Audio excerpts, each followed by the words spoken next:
Hello and welcome again to the Company Interiors channel. My name's Nick Clark, and in today's video we're looking at some Thanksgiving displays using some of our preserved plants. So if you like this sort of thing, don't forget to subscribe and always click the notification bell, and then you'll get alerted to more of our videos. So we're using some of the preserved plants to make some displays for your home or your office. And there is also a link in the description below that you can click on to see all the products that we've used today. There's also a chance to get a free sample of moss for some of the other moss displays that we use and moss walls. So let's go and have a look at Denise now, and let's look at this Thanksgiving display. Hi, Denise here. Welcome back to Company Interiors. Today we're going to work on a pumpkin display, perfect for a Thanksgiving dinner table or just a mantel shelf display. Pumpkins these days come in lots of interesting colors at the store, so you don't have to get just the orange one, and all different shapes and sizes. Now I found a pretty kind of soft pink one here that I'm going to work with today, and I'm going to do sort of a non-traditional color scheme for my Thanksgiving table. Now I'm going to start with just forming the base for your arrangement to go in. Now you could carve your pumpkin, especially if you're working with fresh flowers, so that you could put a little pot inside or plastic wrap to hold your foam for water, but because I'm working with preserved flowers today, they don't require water. So I've literally just taken my piece of florist foam and used floral tape to secure it to the top of the pumpkin, and I'll use that as my base to insert my arrangement. So for greenery today, I'm going to work with this eucalyptus willow in a beautiful deep green color. Comes in lovely stalks, again a preserved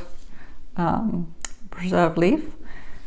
So I've cut off some smaller clippings, just started here, and I'm just going to start by inserting those into my foam, sort of drape down softly on my pumpkin to give my first base layer. So as always, we're going to be creating different layers with our arrangement here. If you need to just clip them a little bit shorter, just do that as you go along, and then just start securing those in around your pumpkin.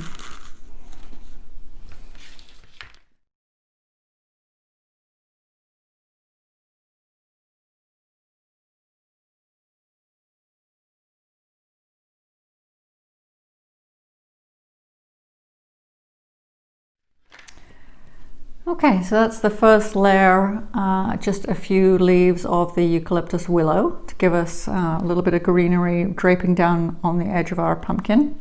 I do have some other types of eucalyptus here, which I think I'm going to wait until I've inserted my flowers, and then I'm going to come back and see if we need some more green added to it. So for flowers, I'm working with preserved hydrangeas. I've got a few different colors here to work with.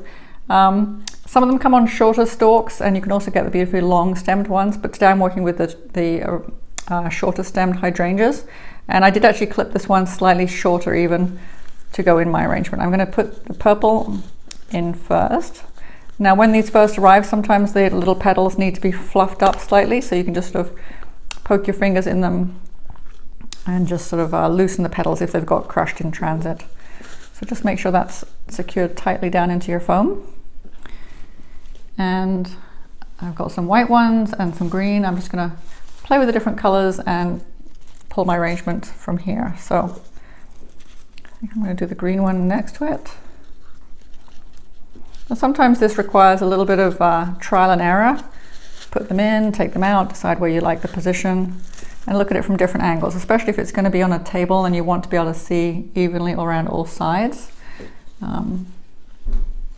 The foam is quite forgiving, so you can like put things in and out without too much difficulty.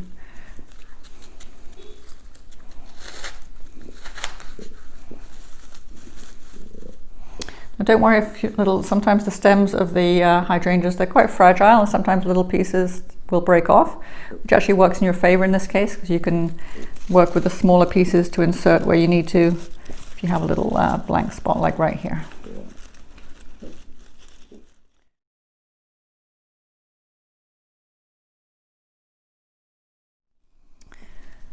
Okay, so I think that's our hydrangeas in place there. So you can see I've created a bit of a dome sort of effect with all of the beautiful blooms. Just make it full and lush.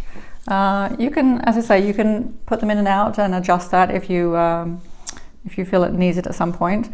I often have suggested, I think in the past, that the best thing is always to stand back from it for a while, and then you can see where you need to have things if you might want to move it around. And also take a photograph of it. If you take a picture, then that'll often show you a best place where you want to position things.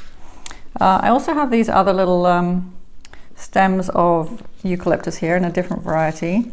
And I think I'm going to set a few of these around just to give a little bit more textural interest. This is the Eucalyptus populus, which is the pretty round one. So we have the contrast of the round stems and then the long drapey stems of the willow eucalyptus. Again, just cut off the branches wherever you need them. I'm trying to do it on camera here so you can see, but it's tricky for me to see where they're going.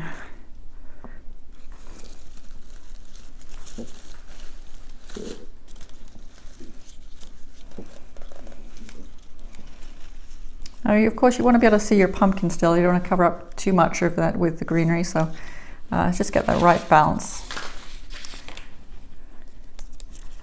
More pieces around the back.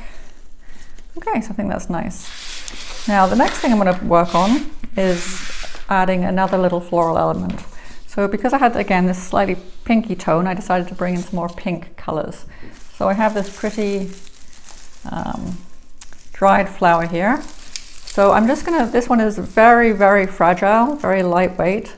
So I'm just gonna take a few of these little blooms, and literally you can just snap them off with your fingers.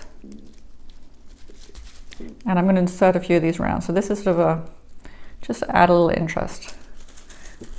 So because they're so lightweight, I'm just gonna tuck them right in. Now if you had other bigger flower elements, of course, you could work with other things to include in here.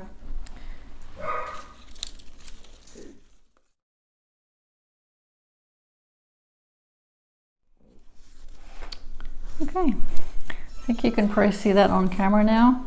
So I've got the little pink flowers there, just interspersed amongst the hydrangea, just to add another little interesting element. So I think that looks beautiful just the way that is now. I'm going to just have a quick review of it, make sure everything's in the place that I like. But I think it gives you a good idea of how to make a beautiful pumpkin display using preserved flowers and foliage. So have fun. Hopefully you enjoyed that and you'll come back and do something yourself.